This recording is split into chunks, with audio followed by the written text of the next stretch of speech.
Hi folks, welcome back to the channel. I've just come back from the gym after watching Angelo Antonio train for his upcoming fight on July 21st at York Hall in Bethnal Green.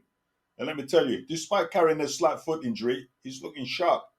He went through sparring, pad work and some solid drills.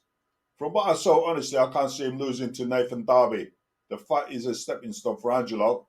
If he wins, and I believe he will, it'll open the door to bigger opportunities. Angelo is trained by David Woods, who's also the head coach at the boxing club I train at twice a week.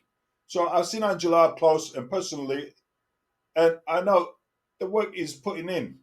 Now, I won't go too deep into the fight breakdown because to me, Angelo just needs to show up and let the ref lift his arm. Simple as that. No disrespect to Nathan Darby, but Angelo is on another level right now. I'll be keeping a close eye on Angelo's progress because it's always interesting to see how far a fighter can go. Like I always say, it's up to the fighter, not the trainer. A coach can show you the way, but only the fighter can climb that ladder. If the driver's not there, even the best trainer in the world can turn you into something you're not. Anyway, good luck, Angelo. I'm confident you'll get the win. Now, let's switch gears and talk money. Time to make some serious cash with few fight predictions.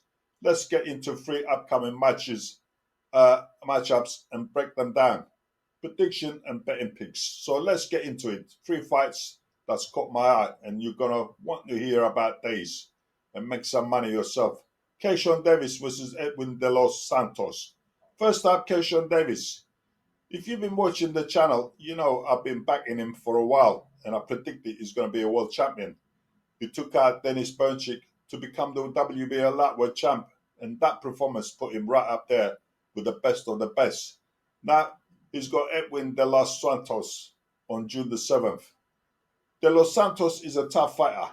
He went the distance with Shakur Stevenson, and you can't sleep on that. But let's be real, Shakur is a technical fighter with a ton of skills, but not a lot of pop. Keyshawn, he's got that stinging power and the moves to go with it. Keyshawn's hungry. He's watching guys like Shakur, Tank Davis, and Ryan, and he wants to sit at the table with them. De Los Santos just won't be able to handle the combinations of Keyshawn's skill and power. Prediction, Keyshawn by decision or stoppage. He'll be too clever, too sleek, and just too smart for De Los Santos. The power is there to get the job done, but it's the moves that'll win it for him. But if Keyshawn don't win, not only he won't be sitting at that table, but he will be left out in the cold. So he's gonna win. Next one, we got Fabio Wardley versus Justis Huni. Next, let's talk about Fabio Wardley versus Justis Huni. Now, this isn't an easy match, but I've got a good feeling about Wardley. After he took out Fraser Clark in the first round, you can see he's got the power to make a statement. Huni is solid, no doubt, but Wardley is just on another level. The guy's got the strength and the skills to back it up. And when you're a heavyweight like that, one good punch can change everything. Prediction, Wardley by a stoppage. I don't think Huni lasts long with Wardley's power. He's going to struggle and Wardley will get the job done. Next, we got Junto Nakatani versus Ryosuke Nishida. Now let's move on to Junto Nakatani. This guy's a beast, and he's facing a Ryosuke Nishida, who's only had 10 fights. Not exactly an even matchup when you look at Junto's experience and skills, is it? Junto's undefeated with over 30 fights under his belt, and he's got everything: power, ring IQ, and reach. Nishida just doesn't have the tools to beat a guy like Junto. This is going to be a beatdown, pure and simple.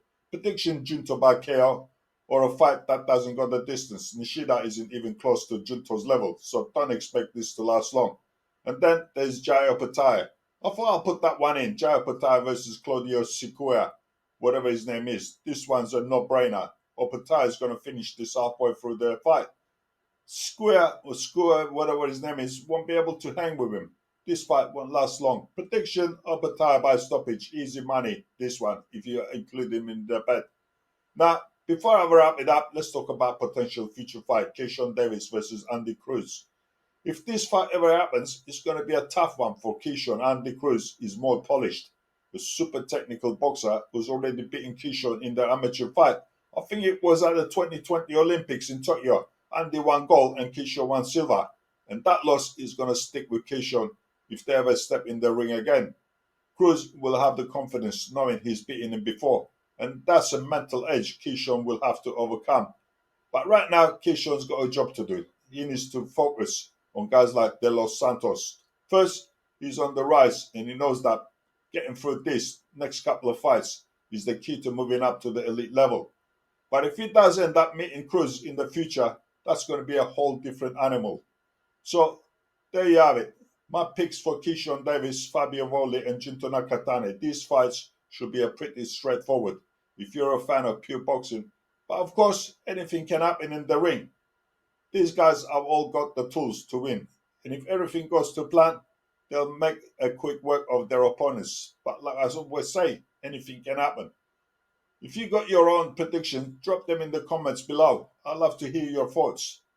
Don't forget to like, comment, and subscribe for more boxing analysis and predictions. I'll see you in the next one. Stay sharp, fight fans. Ciao.